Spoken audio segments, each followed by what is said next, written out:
ભારતની કૃષિ. મિત્રો, આ ચેપ્ટર બોર્ડની દ્રષ્ટિએ ઘણું જ મહત્વપૂર્ણ છે. આ ચેપ્ટરમાંથી ઘણા બધા પ્રશ્નો પૂછ્યા છે.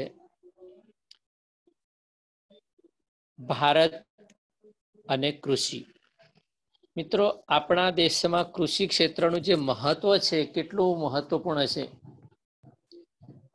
એ પણ આના આધારે જોઈ શકાય છે. ભારતની અર્થવ્યવસ્થા નો મુખ્ય આધાર એટલે કૃષિ. મિત્રો, કૃષિના ક્ષેત્રમાં ઘણી બધી ક્રાંતિઓ થઈ છે. જેમ કે એક તો હરિયાળી ક્રાંતિ થઈ.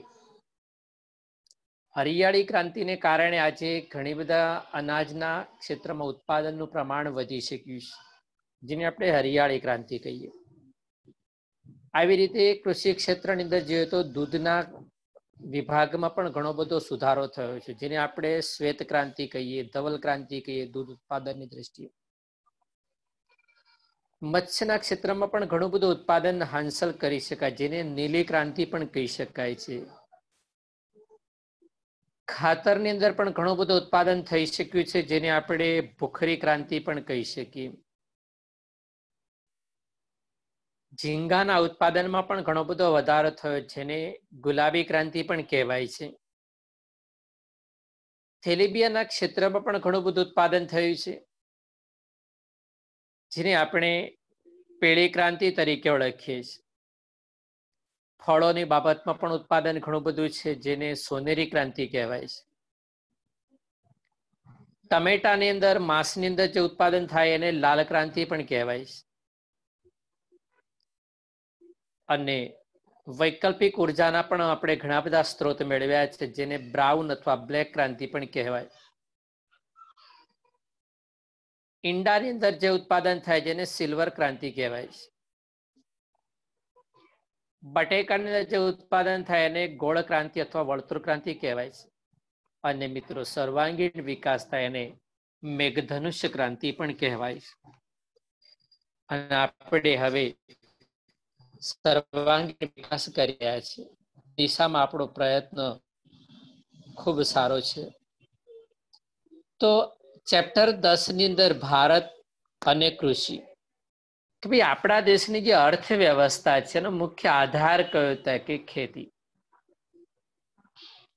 આપણે ઘણા સમયથી આ શબ્દ સાંભળતા છે કે ભારત ખેતી પ્રધાન દેશ છે. વિકાસશીલ દેશોના લક્ષણોની અંદર જોઈએ તો મુખ્ય આર્થિક પ્રવૃત્તિ પણ કઈ છે તો કે ખેતી. તો અહીંયાથી આપણે એક શરૂઆત કરીએ છીએ અને એનો એક પહેલો પોઈન્ટ તમારા પેરેગ્રાફની અંદરથી મળી શકે છે. આપણે એક સવાલ પૂછ્યા કે ભારત એક કૃષિ પ્રધાન દેશ છે, વિધાન સમજાવો. અથવા આ સવાલને બદલીને પૂછે કે ભારતની જે અર્થવ્યવસ્થા મુખ્યત્વે ખેતી પર આધારિત છે, એમ શાના આધારે કહી શકીએ. આ બંને સવાલનો મિત્રો એક જ જવાબ છે કે એવી કઈ બાબતો છે, એવા કયા લક્ષણો છે જેના આધારે ભારત કૃષિ પ્રધાન દેશ તરીકે ઓળખાય છે, અથવા આપણી અર્થવ્યવસ્થા ખેતી પર આધારિત છે એમ કહી શકાય છે. તો એના મુદ્દાઓને આપણે સમજીએ, જેના આધારે આપણા સવાલનો જવાબ મળી શકે. તો કૃષિ એ ભારતના લોકોની મુખ્ય આર્થિક પ્રવૃત્તિ રહેલી છે. આપણા દેશની અંદર આપણે જોઈ રહ્યા છીએ કે ભાઈ મોટા ભાગના લોકો ખેતીના વ્યવસાય સાથે જોડાયેલા છે, કે જેમાંથી આપણને એક આવક મળે છે. જે પ્રવૃત્તિ પાછળનો હેતુ આવક મેળવવાનો હોય એને આપણે આર્થિક પ્રવૃત્તિ તરીકે ઓળખીએ છીએ. આવું આપણે 15મા ચેપ્ટરમાં જોઈ ગયા. તો મિત્રો, આવકના હેતુથી આપણી આ પ્રવૃત્તિ ખેતી એટલે એને આર્થિક પ્રવૃત્તિ પણ કહેવાય છે, કે ભાઈ કૃષિ એ ભારતના લોકોની મુખ્ય આર્થિક પ્રવૃત્તિ છે. બીજા નંબરમાં કૃષિ એ ભારતનું મહત્વપૂર્ણ સંસાધન કહેવાય છે. મિત્રો, સંસાધન આવો શબ્દ પણ આપણે ચેપ્ટર 8માં જોઈ ગયા. કે જે માનવ જીવનમાં ઉપયોગી સેવાઓ પૂરી પાડે ચીજ વસ્તુના રૂપમાં, એને આપણે સંસાધન તરીકે ઓળખીએ છીએ. આજે ખેતી એ આપણને આર્થિક રીતે પણ મદદ કરે છે. ખેતી આપણા જીવનમાં ઘણી બધી જગ્યાએ મદદરૂપ થતું માધ્યમ છે. એટલા માટે કૃષિને આપણે એક મહત્વપૂર્ણ સંસાધન ગણીએ છીએ. ત્રીજો મુદ્દો છે મિત્રો, કૃષિ એ લગભગ 60% લોકોને રોજગારી પૂરી પાડે છે. તમે જોઈ શકો કે ખેતી એ લોકોને રોજગારી પૂરી પાડવાનું કામ કરે છે. આજે દેશના મોટા ભાગના લોકો ખેતીના વ્યવસાય સાથે જોડાઈ રહ્યા છે. એટલે આર્થિક પ્રવૃત્તિની સાથે સાથે એક રોજગારીનો સ્ત્રોત પણ એની સાથે જોડાયેલો છે. તો 60% લોકો ખેતીના ક્ષેત્ર સાથે જોડાયેલા છે કે જેના થકી અમને રોજગારી મળે છે. તો આ એક ખેતી એ લોકોને રોજગારી પૂરી પાડે છે. બીજું, કૃષિ એ અનેક ઉદ્યોગો માટે કાચો માલ પૂરો પાડે છે. આજે ઘણા બધા એવા ઉદ્યોગો છે, હસ્તકલાના ઉદ્યોગો હોય, ગૃહ ઉદ્યોગો હોય, લઘુ ઉદ્યોગો હોય, કુટીર ઉદ્યોગ હોય, આત્મનિર્ભર બનવા માટેના ઘણા બધા ક્ષેત્રો છે, જેમાં કૃષિ એ અનેક ઉદ્યોગો માટે કાચો માલ પૂરો પાડે છે. અને આજે મિત્રો, આજે આપણે આત્મનિર્ભર બનવાની ઘણી જ જરૂરી છે. કારણ કે તમે જેટલા નિર્ભર હશો એટલો આપણો આધાર મદદરૂપ થશે. એટલે કૃષિ અનેક ઉદ્યોગો માટે કાચો માલ પૂરો પાડે છે. દાખલા તરીકે એવા એક્ઝામ્પલ તરીકે જેમ કે આપણી આજુબાજુમાં તમે જોઈ શકો છો મિત્રો, શેરડી. તો શેરડી કે જેને કારણે ઘણા બધા ઉદ્યોગોને રો મટીરિયલ્સ મળી રહે છે. જેમ કે ખાંડ ઉદ્યોગની વાત કરીએ, ગોળનો ઉદ્યોગ પણ શેરડી સાથે જોડાયેલો છે. આ સિવાય તમે જો શેરડીના જે કઈ સાંઠા વધે છે, કચરો, વેસ્ટ જેને કહેવાય, મિત્રો વેસ્ટ પણ કેટલો બેસ્ટ છે, કાચો માલ, કે જેમાંથી કાગળ છે, પુઠ્ઠા છે, આવી વસ્તુઓ બનાવવામાં કામ લાગતું હોય છે. તો આવી રીતે અન્ય ઘણી બધા બાબતો છે જે ખેતી માટે કાચો માલ પૂરો પાડે. જેમ કપાસની પણ તમે વાત કરો, કોટન જેને આપણે કહીએ, તે કપાસમાંથી પણ કાપડ ઉદ્યોગને પ્રોત્સાહન મળે છે, શણ ઉદ્યોગ છે. તો આવા ઘણા બધા ક્ષેત્રો છે કે જે ખેતીમાંથી કાચો માલ અન્ય ઉદ્યોગો માટે પૂરો પાડતા આવ્યા છે. તો અહીંયા આપણો ચોથો મુદ્દો આપણો આ રહી છે કે ભાઈ કૃષિ એ અનેક ઉદ્યોગો માટે કાચો માલ પૂરો પાડે છે. એટલું જ નહીં મિત્રો, ખેતી એ દેશના રાષ્ટ્રીય ઉત્પાદનમાં હિસ્સો પણ ધરાવે છે. તો દેશના રાષ્ટ્રીય ઉત્પાદનમાં 22% જેટલો હિસ્સો એ ખેતીના વ્યવસાય સાથે જોડાયેલો છે, ખેતીના ઉત્પાદનની સાથે જોડાયેલો છે. તો એક રાષ્ટ્રીય ઉત્પાદનમાં ખેતી આપણને સૌથી મહત્વપૂર્ણ ભૂમિકા ભજવે છે. તો એક આ રીતે પણ આપણે જોઈ શકીએ. ત્યાર પછી મિત્રો આપણે જોઈ રહ્યા છીએ કે ભારત દુનિયાના ઘણા બધા દેશોમાં ઘણી બધી બાબતોની નિકાસ કરતો આવ્યું છે. મિત્રો એવી કઈ કઈ બાબતો છે કે જેને ભારત નિકાસ કરતું આવ્યું છે?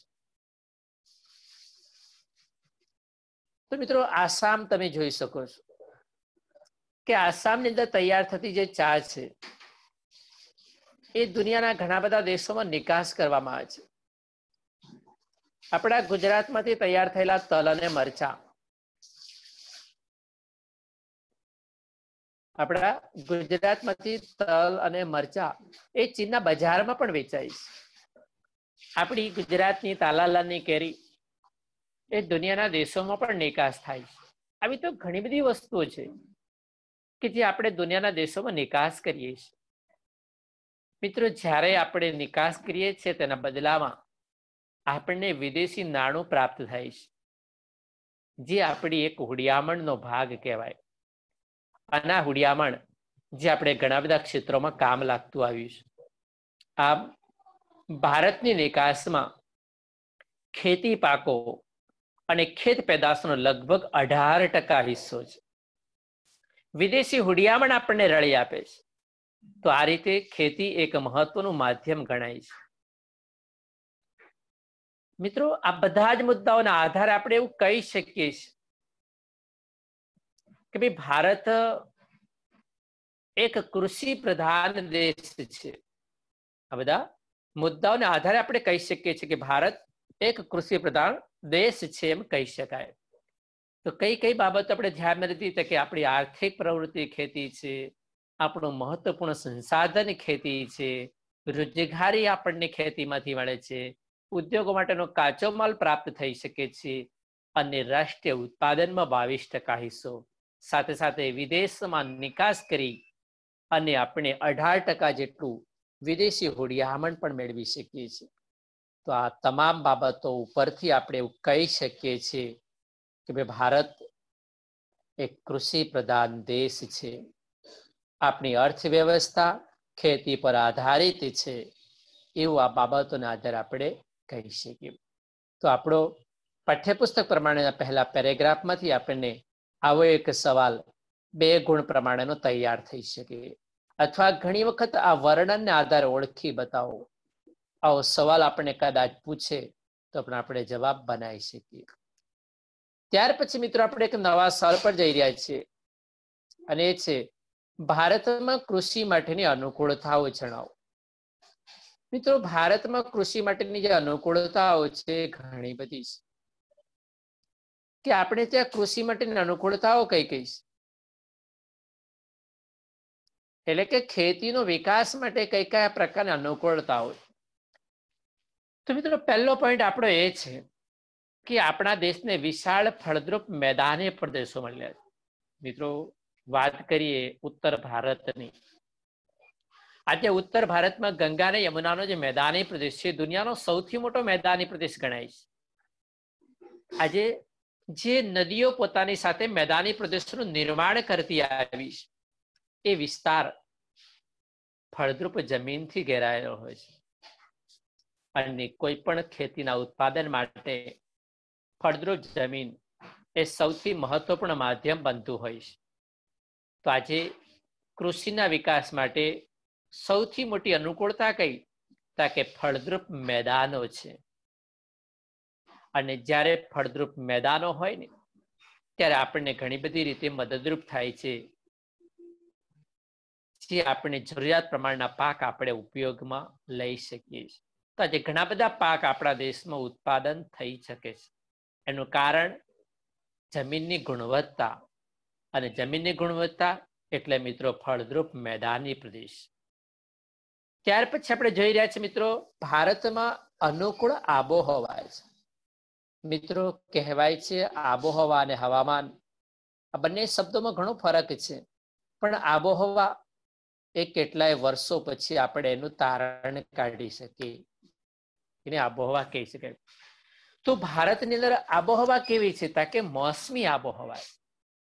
મોસમી એ મોસમ શબ્દ પરથી ઉતરી આવેલો એક શબ્દ છે, એટલે કે ઋતુ પ્રમાણે અનુકૂળ આબોહવા.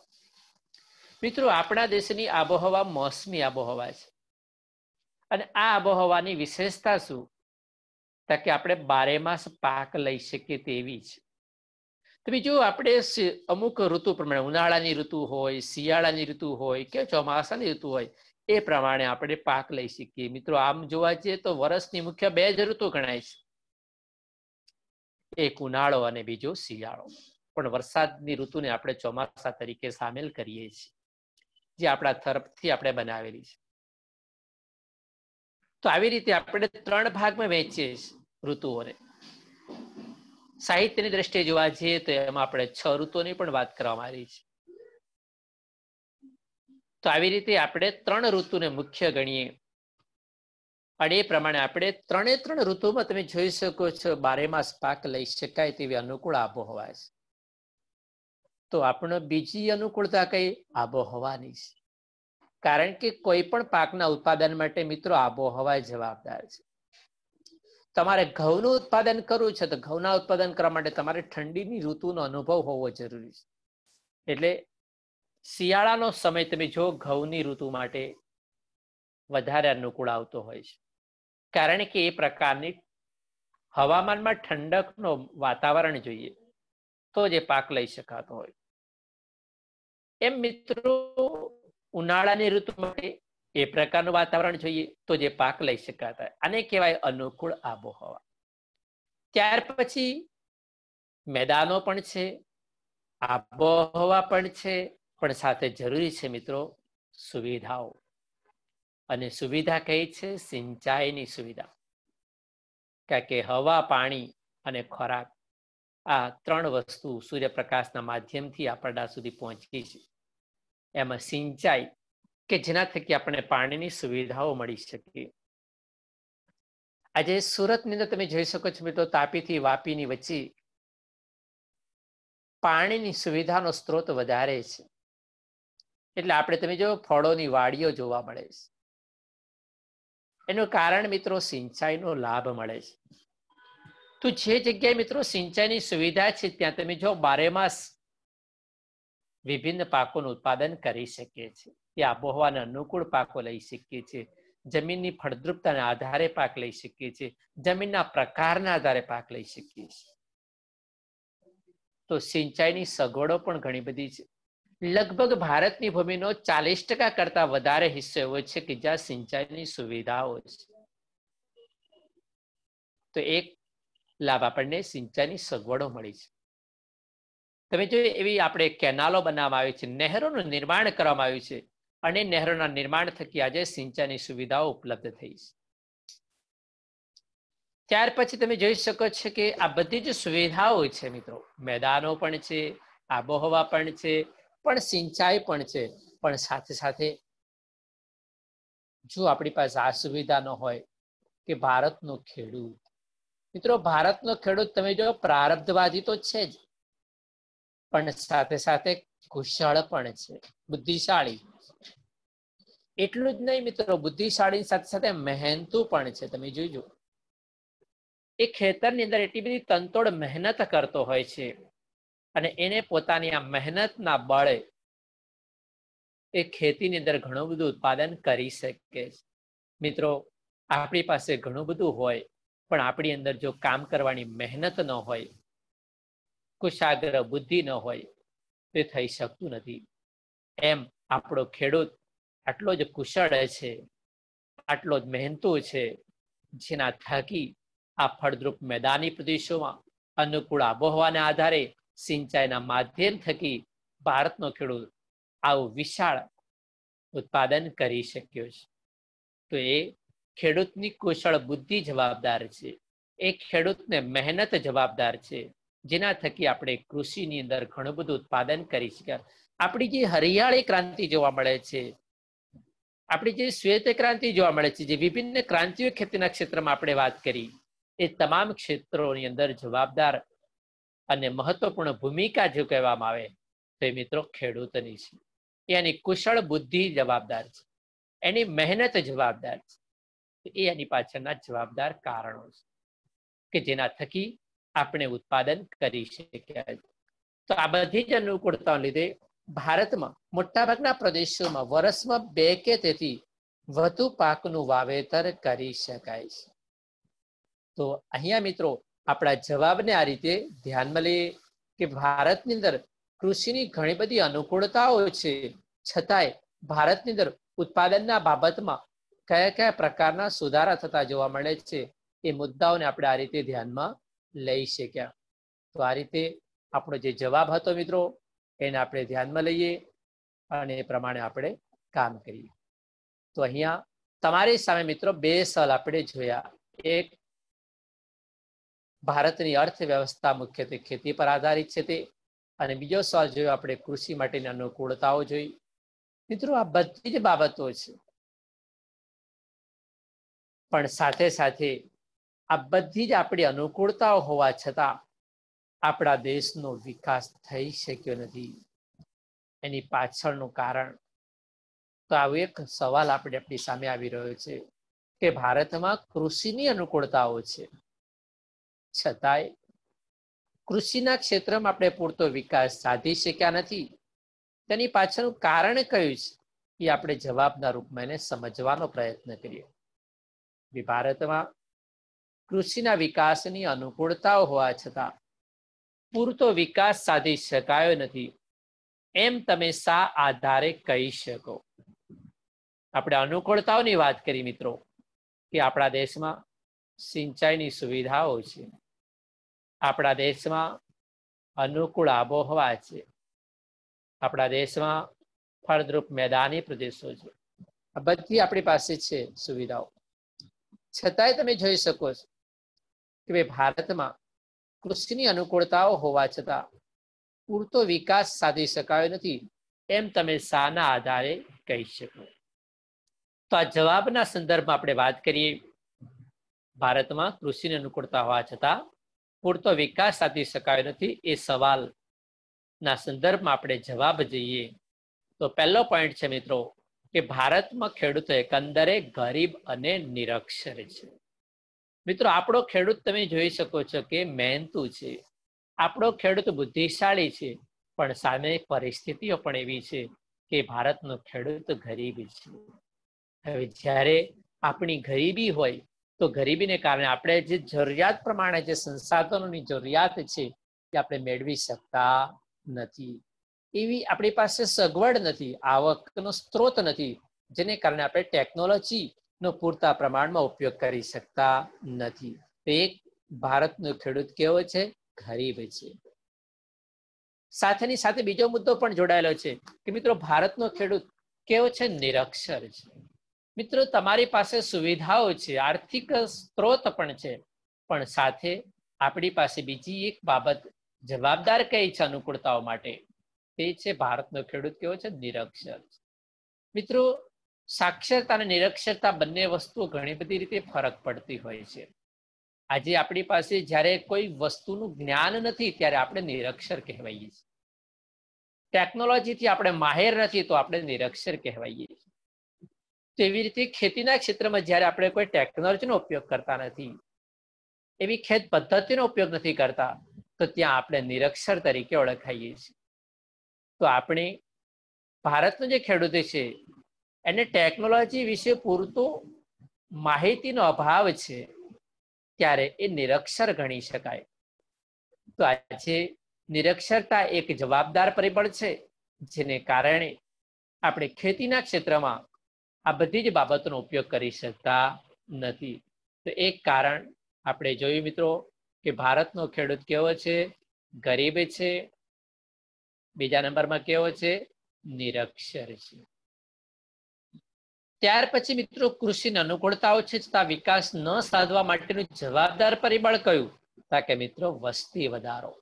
તમે જોઈ શકો છો મિત્રો આપણા દેશની અંદર વસ્તી કૂદકે ને ભૂસકે વધી રહી છે. 2% દરે, આમ તો 2% દરે વસ્તી વૃદ્ધિ વિકાસશીલ અર્થતંત્રના લક્ષણોમાં ગણાય છે. આપણા દેશમાં પણ અંદાજિત જોવા જઈએ તો 1.8% આજુબાજુ લગભગ વસ્તીનો દર જોવા મળી રહ્યો છે. જો કે એમાં થોડો ઘણો ઘટાડો થઈ શક્યો છે, એ એક આપણી સમજ હશે એવું કહી શકાય. તો ભારતમાં વસ્તી વધારો એ પણ એક જવાબદાર છે મિત્રો, કારણ કે ઘરની અંદર કામ કરનાર એક હોય અને ખાનાર વસ્તીનું પ્રમાણ વધારે હોય, ત્યારે પણ મિત્રો આપણા જે કંઈ ઉત્પાદનના જે સાધનો છે, ખેતીમાંથી જે કંઈ આપણે ઉત્પાદન કરીએ છીએ, અને મોટો ભાગ વસ્તીની અંદર વપરાઈ જતો હોય છે.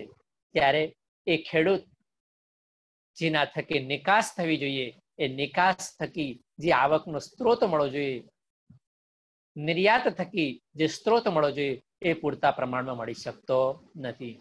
તો આ એક વસ્તી વધારો એ પણ ખેતીની અનુકૂળતા હોવા છતાં વિકાસ માટે અવરોધક પરિબળ ગણી શકાશે. ત્યાર પછી મિત્રો એક નવા મુદ્દા પર જોઈએ કે વિકાસ ન થવા પાછળનો, અને એ છે મિત્રો કે ભારતની ખેતી મુખ્યત્વે વરસાદ આધારિત છે. મિત્રો ભારતની અંદર આપણે જોઈએ કે ભાઈ 40% હિસ્સો એવો છે કે જ્યાં સિંચાઈનો સ્ત્રોત છે, તો બાકીની 60% જમીનનું શું? મિત્રો 60% જમીન એવી છે કે જે વરસાદ આધારિત ખેતી કરે છે, અને મિત્રો વરસાદ એ કુદરત પર આધારિત માનીએ છીએ. મિત્રો વરસાદ કેવો છે? અનિયમિત છે.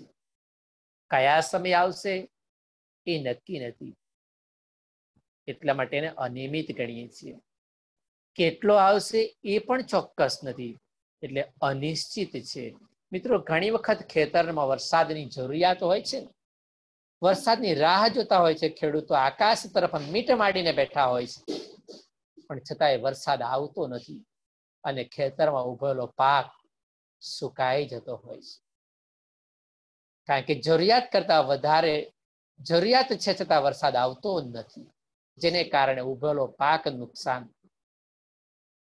ઉભેલો જે પાક છે એ સુકાઈ જતો હોય છે. તો બીજી બાજુ મિત્રો, ખેતરની અંદર સરસ મજાનો પાક લહેરાઈ રહ્યો છે, પણ એટલો બધો વરસાદ પડે છે, જરૂરિયાત કરતા વધારે વરસાદ પડે છે, જેને કારણે ખેતરમાં ઉભો ને ઉભો લીલો ને લીલો પાક એ બગડી જતો હોય છે, નુકસાન. અતિવૃષ્ટિને કારણે પણ પાકને નુકસાન થાય છે, અનાવૃષ્ટિને કારણે પણ પાકને નુકસાન થાય છે. તો આ મિત્રો ખેતી આધારિત આપણી જે કૃષિ છે વરસાદ આધારિત છે, જેમાં વરસાદની અનિયમિતતા અને અનિશ્ચિતતા એ ક્યારેક અતિવૃષ્ટિ તરફ લઈ જાય છે, જેને કારણે પાકને નુકસાન થાય છે, અને અનાવૃષ્ટિને કારણે પણ પાકને નુકસાન થતું હોય છે, કે જેને કારણે આપણો જે વિકાસ છે એ વિકાસ થતો નથી અને નુકસાન થતું જોવા મળે છે. ત્યાર પછી મિત્રો, ભારતમાં સિંચાઈની સગવડો અપૂરતી છે. મિત્રો, સિંચાઈની સગવડોની વાત કરીએ તો આપણે જોયું કે ભાઈ 40% ભાગ એવો છે કે જ્યાં સિંચાઈ દ્વારા ખેતી થાય છે. ભારતની અંદર જો પંજાબ છે, હરિયાણા છે, આવા કેટલાક રાજ્યો છે કે જ્યાં 60% અને 90% કરતા વધારે વિસ્તારમાં સિંચાઈની સુવિધાઓ જોવા મળે છે.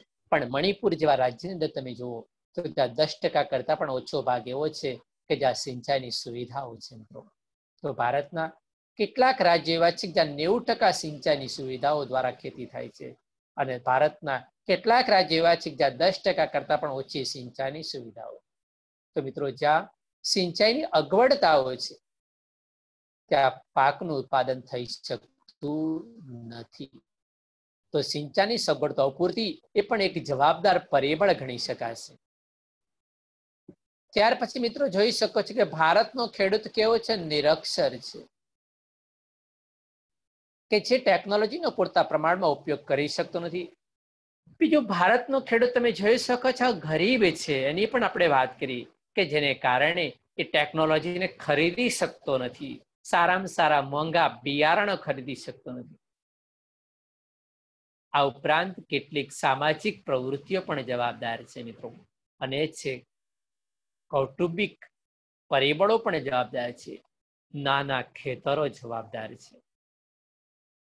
આજે ઘરની અંદર બે દીકરા વચ્ચે વધારે વસ્તીને કારણે ઘરની અંદર એક કરતા વધારે ભાઈઓ વચ્ચે એ જમીનના જે ભાગ પડતા હોય એને કારણે ખેતરોના ટુકડા થતા હોય છે, એ જમીનના ભાગ પડતા હોય છે.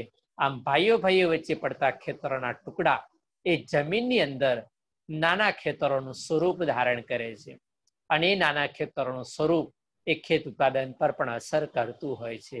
કારણ કે દરેકની જરૂરિયાત અલગ અલગ હોય છે, ત્યારે પોતપોતાની જરૂરિયાત પ્રમાણે ખેતરની અંદર પાકનું ઉત્પાદન કરતા હોય તો એ ઉત્પાદન પર અસર કરે છે. મિત્રો, તો આવી કેટલીક બાબતો એ જવાબદાર પરિબળો તરીકે ઓળખી શકાય. તો આવી રીતે મિત્રો, ભારતની અંદર ખેડૂત ગરીબ છે,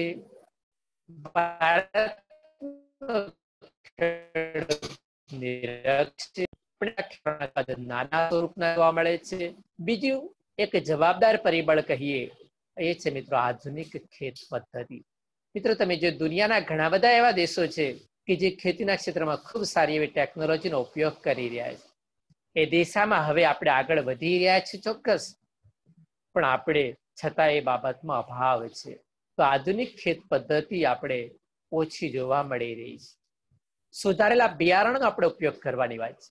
મિત્રો, આજે તમે જોયું છે કે કપાસની અંદર આપણે ધીરે ધીરે બીટી બિયારણનો ઉપયોગ કરીએ છીએ કે જેની અંદર ઉત્પાદનનું પ્રમાણ વધારે સારું મળી શકે છે. છતાં હજુ ઘણી જગ્યા એવું છે કે દેશી પદ્ધતિથી ખેત ઉત્પાદન થતું જોવા મળી આવ્યું. તો દેશી ખેત પદ્ધતિ એ પણ એક જવાબદાર પરિબળ ગણી શકાય.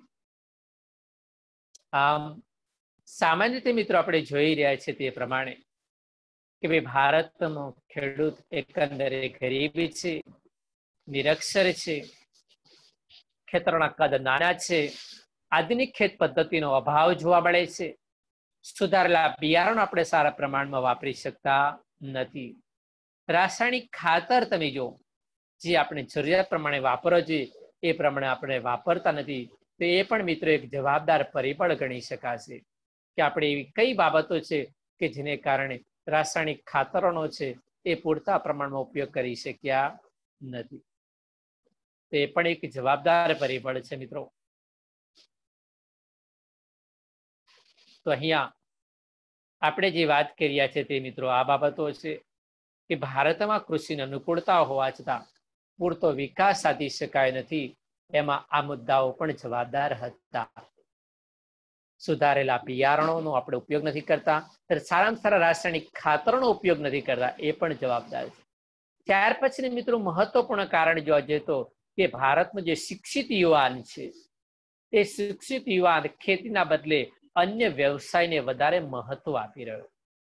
મિત્રો તમે જોયું છે કે આજે દરેક જગ્યાએ જોવામાં આવે તો ડોક્ટરનો દીકરો હોય બનવાની આશા રાખતો હોય, પણ ખેડૂતનો દીકરો ક્યારેક ખેડૂત બનવાની આશા નથી રાખતો.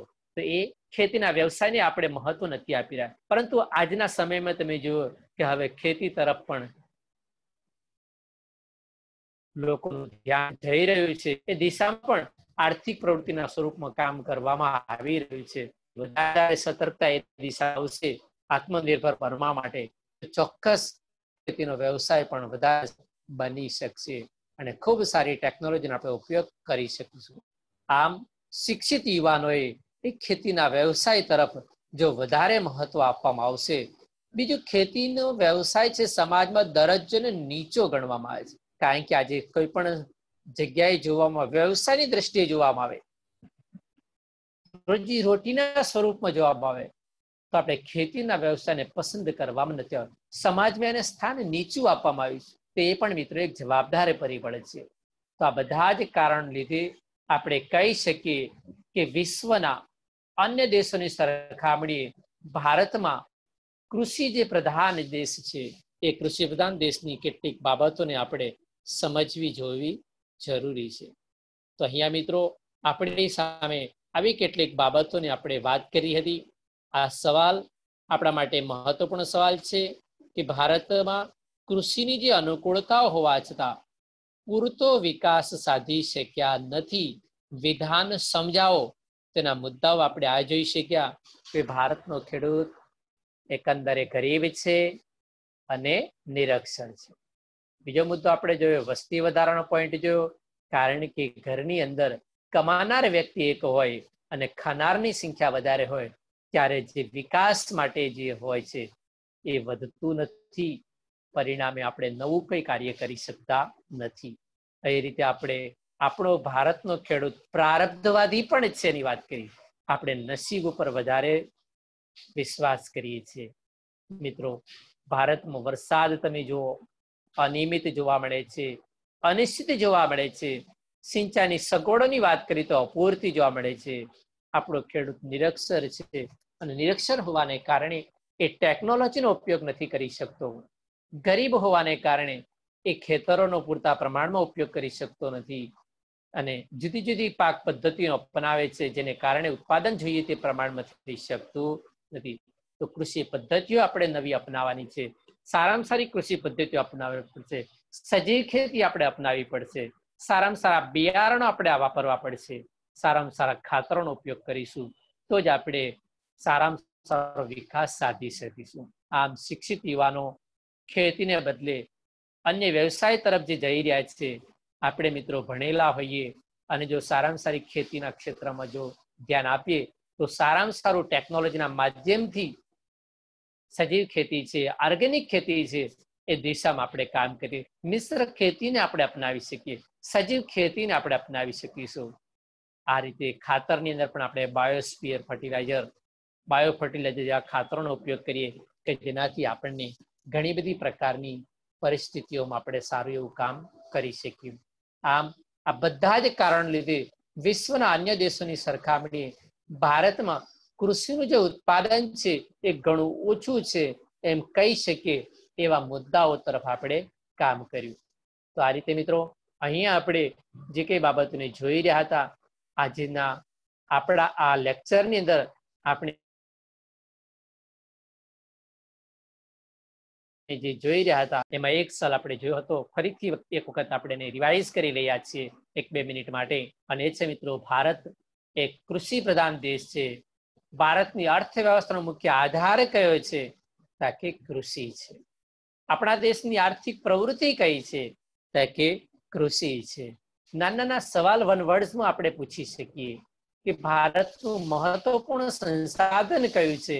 કે ભાઈ કૃષિ છે. ભારત કેટલા ટકા લોકોને ખેતીમાંથી રોજગારી આપે છે?